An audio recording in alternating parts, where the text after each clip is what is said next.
Hello, listeners. Welcome back to another episode of Info Boom Podcast with me, your host, Nicole. Thank you so much for coming back and listening to more of what I have to say. I am, as always, so excited to have you here and even more excited to talk about today's topic. This has honestly been something that's been on my heart for a while, and ever since I started this podcast, I've just been itching to get the chance to talk about it. And today is finally the day. Today, we will be discussing pretty privilege and beauty standards. These are two things that have such a firm grip on how we perceive the world and how the world perceives us. Whether we are beautiful or not, and most importantly, whether or not others think that we are beautiful, is of great importance, especially in our 20s.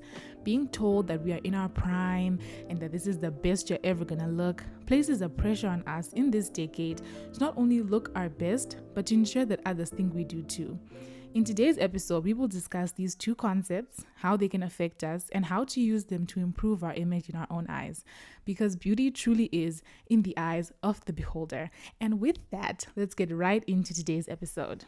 We will begin, as always, with a definition of terms, beginning with pretty privilege. It is defined by Wikipedia as a concept that is used to examine the economic, social, and political advantages or benefits that are made to both men and women solely based on their physical appearance.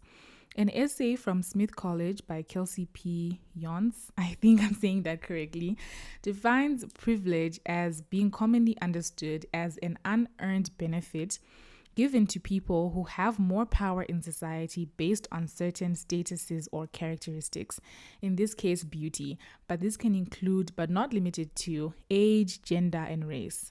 I'm sure you've heard, white privilege. That's a common example of, privilege of some kind. And basically it operates on the principle, pretty privilege operates on the principle that people who are more conventionally attractive based on societal standards of beauty have more advantages and opportunities compared to people who are deemed less attractive. Studies have shown that conventionally attractive people compared to unattractive people are more successful reproductively, report being healthier, do better when it comes to dating and marriage, and are more successful on the labor market. And so this can also be referred to as the halo effect, which is a cognitive bias in which our perception of someone is positively influenced by our opinions on the person's traits such as physical appearance. So I think this really gives a well-rounded definition of what pretty privilege is and what privilege is in general. I think it opened my eyes a lot to how it just doesn't affect people are nicer to you, but literally every aspect of your life can actually be better if you are prettier, which is just crazy, isn't it? So it is of great importance that we look at what pretty privilege can actually look like in society, in modern day society. And this segment is particularly really important. So in case they were not already on, it's time to put your listening ears on. More often than not, people that have or experienced this kind of privilege are often unaware that it actually applies to them. As with any kind of privilege, I mean, the ones who are on the outside looking in, the ones who are on the street are the ones who are able to tell that this person is actually experiencing a type of privilege and are more readily able to identify it. I believe that people who grew up pretty or have always been, cute and pretty and aesthetically pleasing to look at actually have experienced life and the world in a vastly different way than people who grew up less attractive or grew up nerdy or even overweight.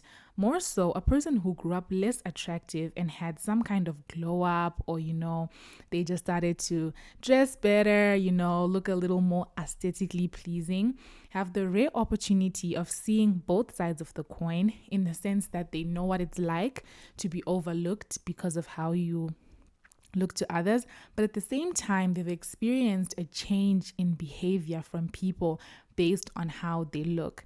And I think I can say that I'm on this side of the spectrum, because I'm sure as you're listening to this, you're wondering, wait, do I actually have pretty privilege and I just don't know it? Or if you don't have it, you're thinking, oh my gosh, I've never experienced it. And so I think even when I was researching this, I was trying to figure out what side of the spectrum I'm exactly on in terms of pretty privilege.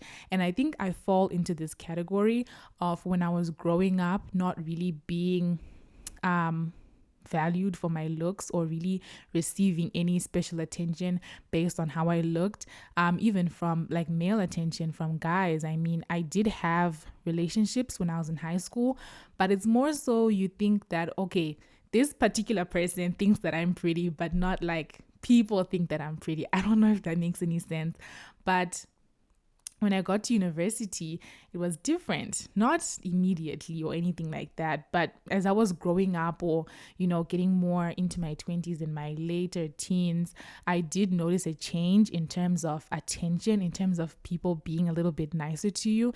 And yes, a change in terms of male attention with regards to how you look, because I don't necessarily think that my body type or my shape or anything really had a major difference. Like I didn't lose a ton of weight, or I didn't, grow taller, or I didn't change much at all. But I think the way that I look, or, my certain the way that I look, the perception of it is just different when you're at a particular age.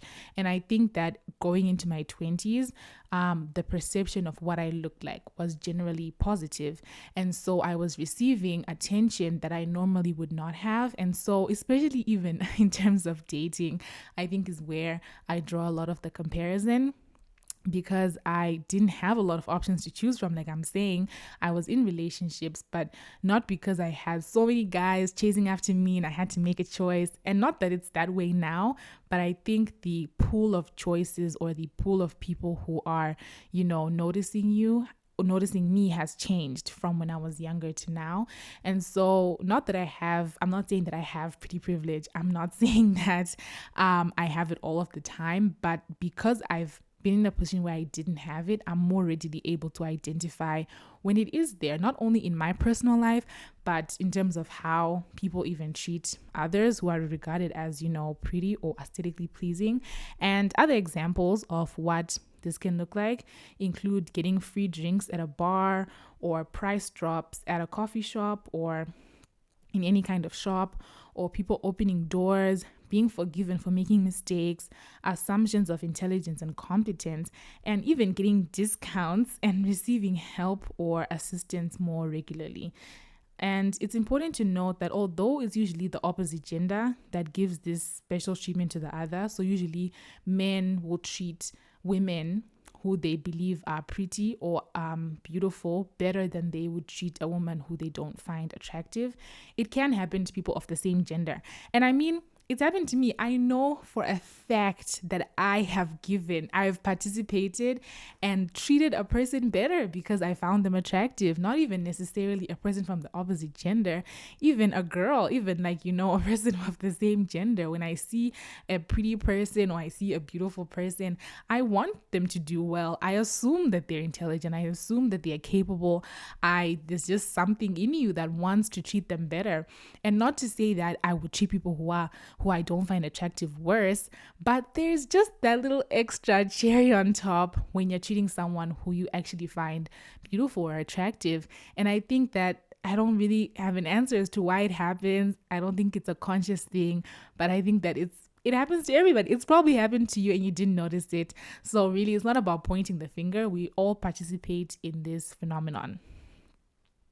But as much as it's great, you receive free things, people are nice to you, you have all of these advantages, not everything is so clear cut. Everything has nuances. I'm always saying there's a good and bad to everything.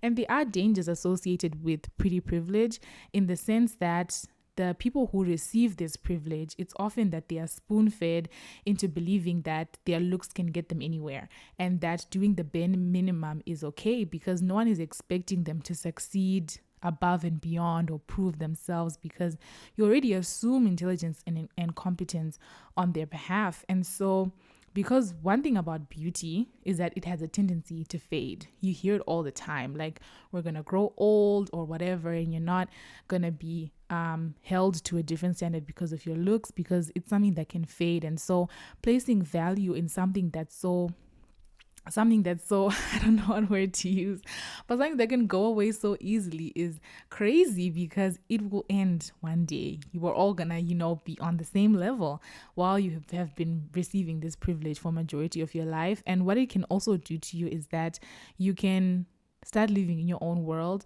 I talk about this a lot. I mentioned it a lot, but there are a lot of things that can really pull you away from reality and cause you to live in a world of truly your own making. And, receiving pretty privilege is one of those things. You just think, people are so nice, or, the world is so great, but it's not like that for everybody else. And I think it can pull you away from reality a little bit. And another negative is actually how the people who don't receive it are treated, like people who are quote unquote ugly or less attractive. How they are treated is unfair, or how they are disregarded is unfair, because also one thing about looks is that is something you don't choose. Other things about yourself you can change, things about your body you can change, but like I'm talking about like your face. Like unless you get like plastic surgery, your face is your face. You look how you look, and you don't get to choose. Even things like race or height, you don't get to choose. And so value being placed on the one thing about yourself that you don't get to choose is really unfair, and it can lead to a lot of dangers. I'm sure there are others, but these are just a few that I wanted to outline. Another thing I wanted to talk about in this episode, right, since there are two concepts we are discussing, is beauty standards. And who receives this privilege, this pretty privileges we've been talking about, is heavily tied to beauty standards in that particular country or age group or even culture. So many people like to believe that beauty is in the eye of the beholder. I mean, I even said it at the beginning of this episode. It's one of the most popular quotes or statements in regards to beauty. And what it means is that physical attractiveness is subjective. What's beautiful to me is not necessarily beautiful to you, but that doesn't make it any less beautiful, is what the statement is saying. And that's, as much as that is true, extensive research actually shows and has demonstrated that people consistently agree on who is not attractive, both within and outside of different cultures. So what is considered beautiful or attractive includes so many different factors. When I was researching this topic, I was so amazed to see how much of what we perceive as beautiful is subconscious, because there's things you can see and, you can think about consciously, like, okay, her eyes look like this, he's this tall, so on and so forth. But there are also so many subjective things that you actually do take into consideration in finding someone beautiful, like their body features, of course, height to hip waist ratio, facial features, health, hormones and fertility, and effort like makeup and your clothes. And Zimbabwe as a country has its own standard of beauty, and life is just a little bit tougher when you are living outside of this scope. So the article where I pulled a general consensus on what the beauty standard in Zimbabwe is, I'm going to try to pronounce this. It's Chitroleka Journal on Art and Redesign. It's a 2022 article. I will link it somewhere. You will find it somewhere based on whatever listening platform you are listening to. But I always urge you to read the articles that I read. I don't know if you do, but if there's one that you should definitely read, it's definitely this one. I couldn't really express in full terms how eye-opening it was, especially if you are a Zimbabwean woman specifically, how eye-opening it was to see what standard we are being held to in terms of beauty, what the general consensus is on what is defined as beautiful. It was really eye-opening, I would say. That is what I would say. But it was an article talking about fashion trends, and it really gave a lot of insight into beauty standards. I was very shocked. But essentially, a study was conducted comprising of both men and women of above 56 years old, drawn from the 10 provinces, so 5 males and 5 females from different cultural groups as well. And the study revealed that the ideal body features for the Zimbabwean woman are large curved hips, narrowed waist, well-shaped bust area, and conforming to a pear-shaped silhouette, and giant and overweight built body. And the article does go into depth about why certain features are desired above others, such as especially it's giant and averagely built body. Like that's desired because of housework. Like if you're a certain size and you've got hips, you can bear children and you can do housework and all of those things. Like I said, I think going to the article itself and reading it for yourself will give you a better picture as to what the standard is.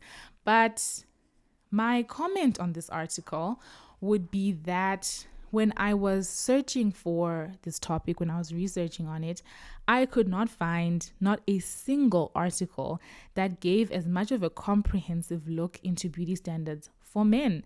I think that this is because beauty standards as a concept is usually imposed by men on women. Because, I mean, guys, on the whole internet, on Beyonce's internet, I couldn't find a single article that talked about what women regard as a beautiful man, what women take into consideration when looking for a man and things like that.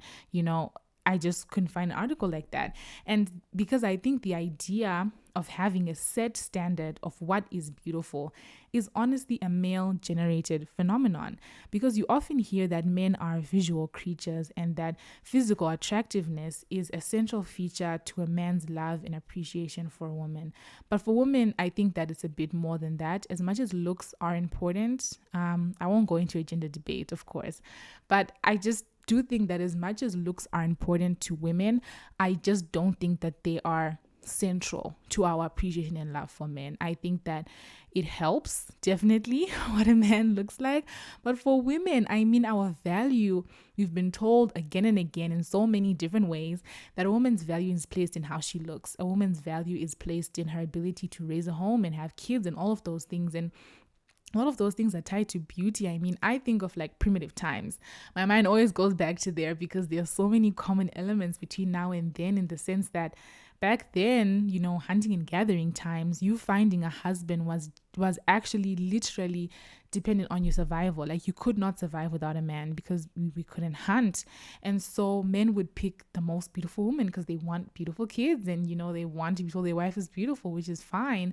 But I think that we need to recognize that that hasn't changed much from then. As much as women can now provide for themselves, I think that beauty and how a woman looks is still very, very important to a man's attraction to a woman, as it should be. I think the same should be for women. Women at times can sacrifice maybe physical attractiveness, or the physical attractiveness they have to a man, to sacrifice those things because he's nice, because of his other personality qualities.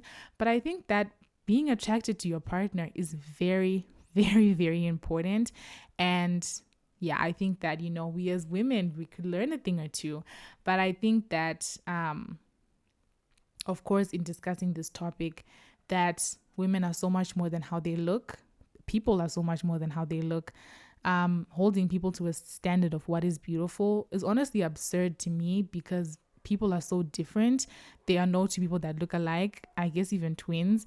I'm a twin. I'm a fraternal twin, and my sister and I don't look identical. But even those who look identical, there are still unique things and unique features about them. And so putting one standard, using the same ruler to measure everybody, is absurd to me, honestly. And I think in an ideal world, in a world created by me, run by me, I wouldn't put a beauty standard. I would not impose something so primitive on people who are honestly past that, who are beyond that. But that is my own little rant on the beauty standard. So don't let me get into that. But the next point I'd like to also illustrate in terms of the beauty standard is the impact that the internet has had on it.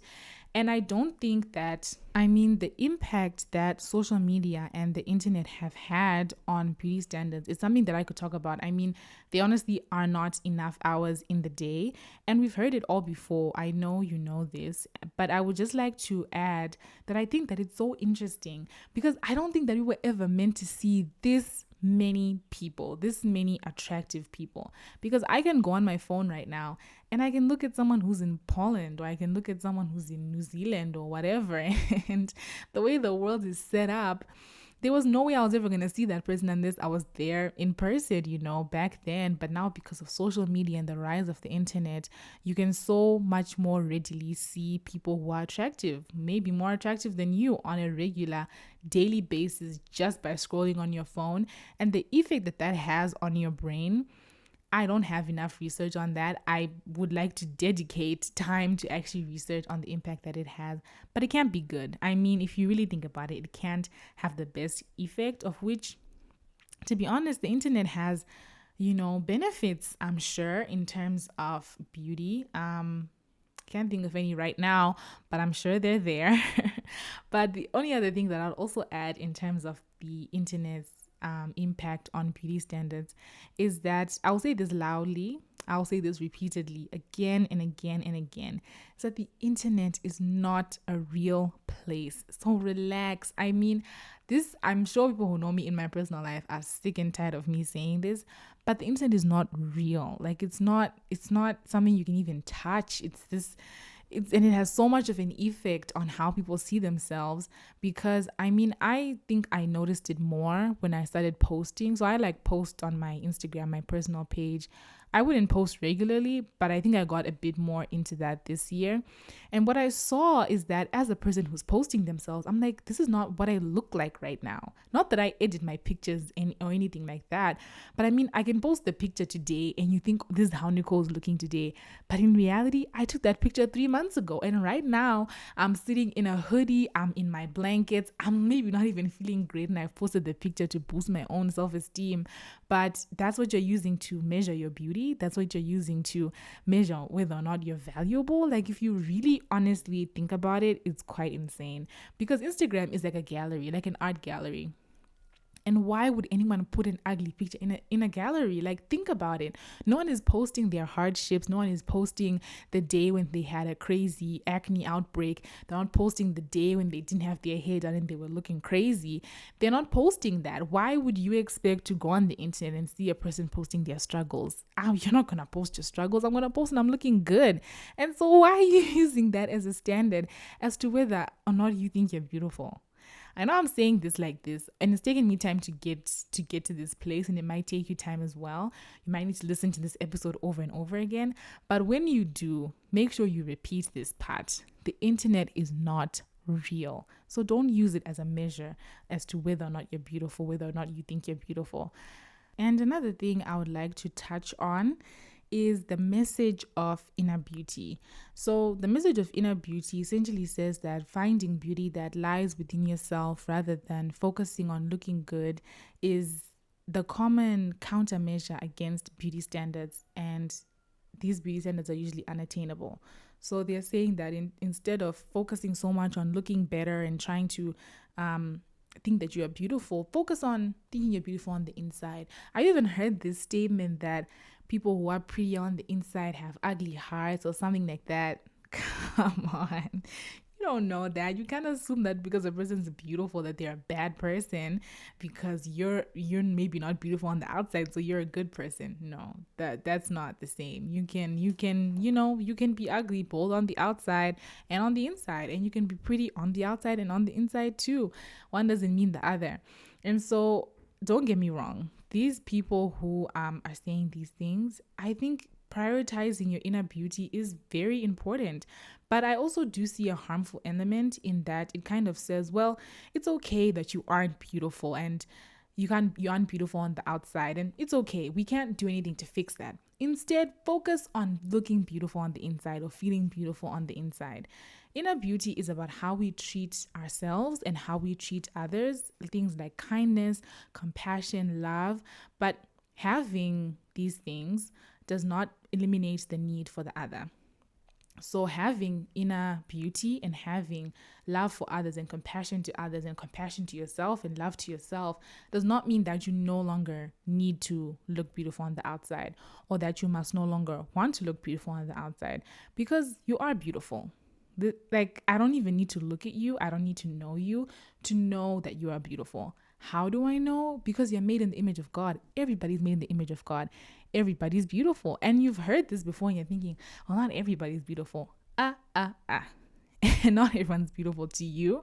But I do believe that every person holds beauty. That's a fact, 1,000% a fact. God doesn't create things that are not beautiful. So for you to say someone is not beautiful, it means that, it's completely opposite to what we know and what is true, which is that every person is made in the image of God and God is beautiful. And so when you think about it like that, the appropriate countermeasure to beauty standards is not to ignore them and to focus on inner beauty, but instead to know and think that you yourself are beautiful. I've said before that life is way too short to spend it not loving yourself. I mean, your body, it's your vessel. It's the place where you live. It's the thing you spend the most time with and the most time looking at. And if you find yourself beautiful, you love yourself, and you accept yourself, no comment from a rude person or pretty privilege or lack thereof can ever touch you. And other people's opinions remain just that. They remain opinions and they're not taken as fact. But once again, I'm all for self-improvement. If you've listened to any of my episodes, or if you even know me personally, I am for self-improvement and how important it is. But if you don't like what's looking back at you in the mirror every day, I can't sit here and tell you to love yourself and just say, you know what? Don't do anything about it. Just focus on loving yourself. You know what I mean? It's not a productive message. It's not going to do anything because there are things that you can change. I've said this in a previous episode.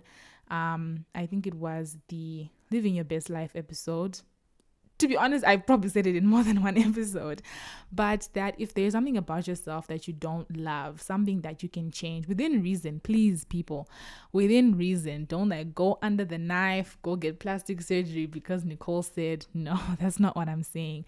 But there are realistic things that you can do to change your life, to change your appearance, that can make you feel better about yourself, that can make you love yourself better. One thing that I would give as a tip is focusing on skincare and having a skincare routine. I used to not prioritize this because I'm like, your skin is your skin. It's going to look how it's going to look. You know, if you have pimples, whatever, it's acne. I'm in high school. Well, I wasn't in high school anymore and my skin was looking crazy. And I actually did invest in skincare, in doing the research, in buying products. And my skin right now is honestly the best it's ever looked. My actual face has not changed. My features have not changed, but I've made an improvement on something that's already there.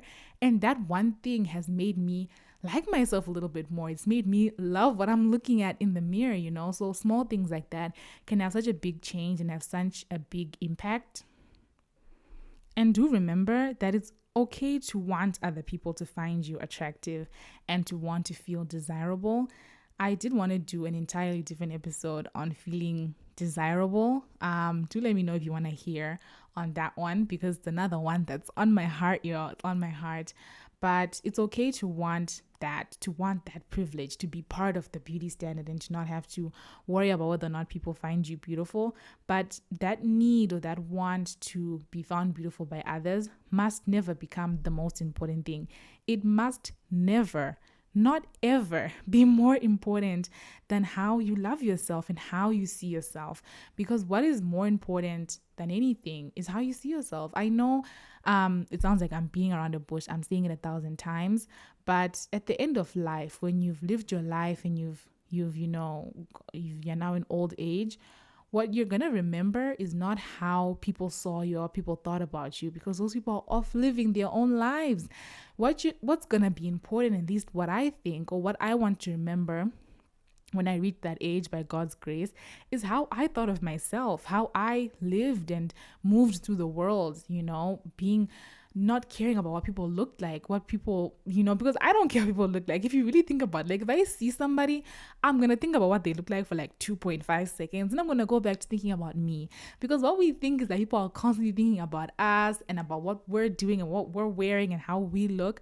But people innately are selfish. They think about themselves more than they will ever think about another person.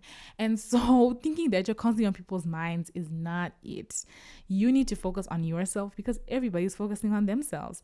And I think prioritizing this will counter the beauty standard, will counter pretty privilege in a way that's actually productive. And if you are a person who has never felt like they've been part of, the beauty standard or in this exclusive club of people who are found beautiful by everybody, I do want to say that it's not fair to invalidate those people's experiences just by saying that you need to find yourself beautiful. I think it's hard. I think it's honestly difficult when you're in that position. As I've been before. as I still am, like things like beauty, guys, they come and they go. Like you won't always be beautiful, or you'll have waves of days when you're just feeling like you're the most gorgeous thing on the face of the planet, and other days when you actually don't feel that beautiful. And so it's perfectly okay to go through these waves, to have times of highs and lows, but in all of this, to remember that true beauty does lie within, and beauty is in the eyes of the beholder.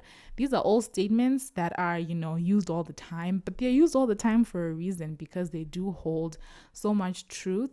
And I will continue to try every day to fight against the beauty standard, to try every day to prioritize things other than my looks.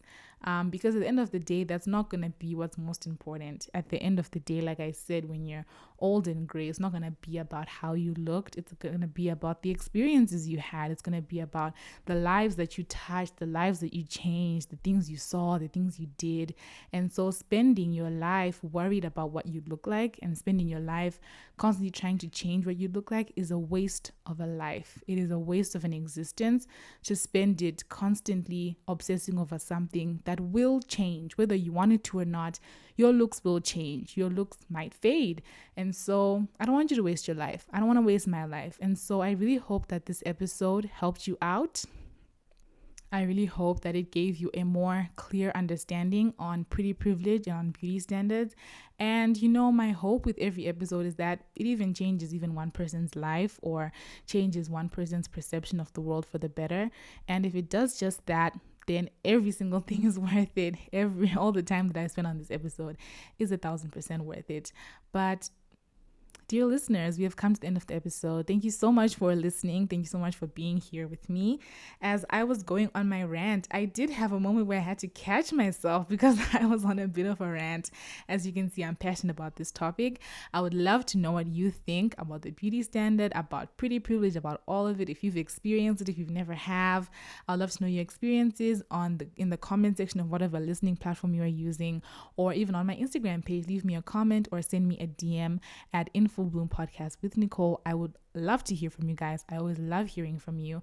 And with that, stay growing, stay glowing, and as always, stay blessed. I will catch you in the next episode.